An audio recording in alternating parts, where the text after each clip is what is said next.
Charilam RD ব্লকের অন্তর্গত দক্ষিণ চরিলাম গ্রাম পঞ্চায়েতের ৬ নং কলোনি এলাকায় শান্তিপ্রিয় সংস্থার উদ্যোগে রবিবার দিন সকালবেলা অনুষ্ঠিত হয় এক স্বাস্থ্য শিবির। রাজ্যের খ্যাতনামা বেসরকারি হাসপাতাল আইএলএস এর উদ্যোগে এবং শান্তিপ্রিয় সংস্থার সহযোগিতায় অনুষ্ঠিত হয় এই স্বাস্থ্য শিবিরের।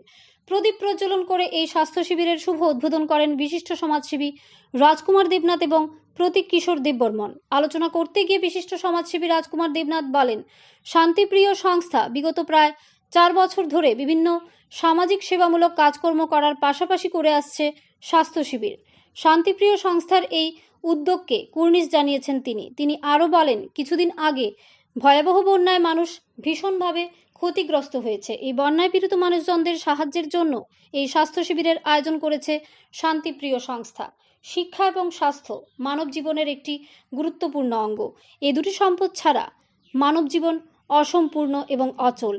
তাই শান্তিপ্রিয় সংস্থার মতো অন্যান্য বিভিন্ন ক্লাব এবং সংস্থাগুলোকে এভাবে এগিয়ে এসে মানুষের পাশে থাকার জন্য আবেদন জানান বিশিষ্ট সমাজসেবী রাজকুমার দেবনাথ। এই স্বাস্থ্য শিবিরে চরিলামের বিভিন্ন প্রান্ত থেকে প্রায় 200 জন মানুষ এসে স্বাস্থ্য পরিষেবা নিয়েছেন বলে জানিয়েছেন শান্তিপ্রিয় সংস্থার সভাপতি এবং সম্পাদক শুভম দেবনাথ এবং কৃষ্ণপদ চক্রবর্তী। আইএলএস হাসপাতাল স্বাস্থ্য শিবিরে আসা মানুষজনদের স্বাস্থ্য পরীক্ষার পাশাপাশি দিয়েছেন বহুমূল্যবান ওষুধপত্র বিনে পয়সায়।